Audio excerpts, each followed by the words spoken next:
Ayan, sasakay na kami. Hi, ate!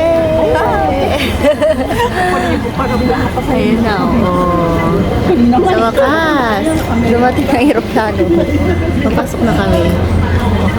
After ilang oras tayo na-delayed tayo?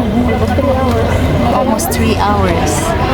10:35 kami dapat, pero 12:40 ang boarding time namin ngayon. So, ayan.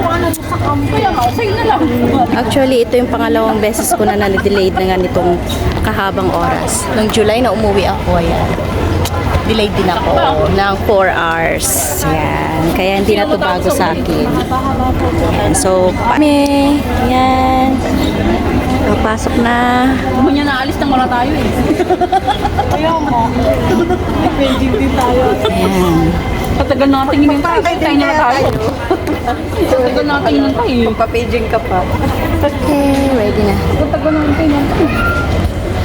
Tayo rin kami. Bumawi.